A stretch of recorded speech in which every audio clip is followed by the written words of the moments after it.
ত্রয়োদশ জাতীয় সংসদ নির্বাচনে প্রবাস থেকে প্রথম ভোটাধিকার প্রয়োগের খবরে উচ্ছ্বসিত বিশেষ করে তরুণ প্রবাসীরা। পোস্টাল ভোট অ্যাপসে নিবন্ধনকারী প্রবাসীরা ভোট দেওয়ার সুযোগ পাবেন। বিশ্বের বিভিন্ন দেশভিত্তিক 5 দিন করে নিবন্ধনের সময় বেঁধে দিচ্ছে ইসি। 14 ডিসেম্বর থেকে 5 দিন নিবন্ধনের সময় পাবেন কুয়েতের বাংলাদেশি প্রবাসীরা। কুয়েত থেকে সহকর্মী সাদেক রিপনের পাঠানো তথ্যচিত্রে বিস্তারিত প্রতিবেদনে। দীর্ঘদিন প্রবাসী থাকার ফলে অনেক প্রবাসীর জাতীয় পরিচয়পত্র, ভোটার আইডি কার্ড নেই। 2-3 মাসের জন্য দেশে স্বল্পকালীন ছুটি নিয়ে কাগজপত্র সংগ্রহ করে ফাইল টেবিলে টেবিলে ঘুরতে ছুটি শেষ হয়ে যায়, প্রবাসীদের করা হয় না জাতীয় পরিচয়পত্র। কুয়েতে রয়েছে প্রায় 3.5 লাখ প্রবাসী বাংলাদেশি, যার ফলে ত্রয়োদশ জাতীয় নির্বাচনে প্রথম ভোট দেওয়া থেকে বঞ্চিত হবেন অসংখ্য প্রবাসী।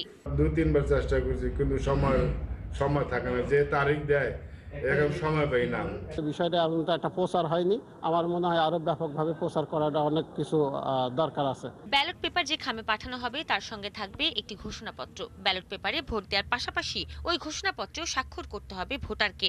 ভোটার যে নিজে ভোট দিয়েছেন সেটি উনি ঘোষণাপত্রে উল্লেখ করবেন এবং সেটিতে স্বাক্ষর করবেন। নির্দিষ্ট সময়ে নির্দিষ্ট স্থানে পৌঁছাতে হবে ব্যালট পেপার। একসময় প্রবাসীরা চিঠি লিখত, পোস্ট অফিসে ডাক মাধ্যমে চিঠি পাঠাতো। সাধারণ নিয়মে পাঠানো চিঠি সঠিক সময়ে পেত না, বিধায় রেজিস্ট্রি করে চিঠি পাঠাতো প্রবাসীরা। দেশে বিদেশের পোস্ট অফিসগুলো তখন সচল ছিল। আরো অন্যান্য যারা ব্লগার আছেন, কন্টেন্ট ক্রিয়েটর আছেন, সামাজিক মাধ্যমে যারা কাজ করেন, তারাও যদি এগিয়ে আসেন, যার যার প্ল্যাটফর্ম থেকে যদি আপনি হেল্প করেন রেজিস্ট্রেশনের জন্য, তাহলে খুবই ভালো। কিন্তু প্রযুক্তির কল্যাণে যোগাযোগ ব্যবস্থা সহজ হওয়াতে বন্ধ হয়ে গেছে চিঠি আদান প্রদান।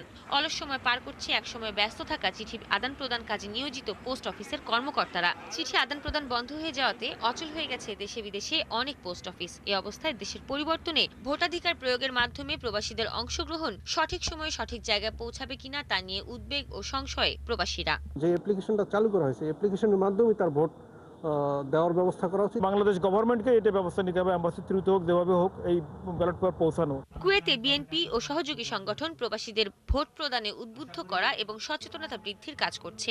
প্রযুক্তির ব্যবহারে অ্যাপসের মাধ্যমে ভোটের প্রক্রিয়া সহজ করার দাবি ভোট প্রদানে আগ্রহী কুয়েত প্রবাসী বাংলাদেশিদের। সৃষ্টি ঘটক, ৭১।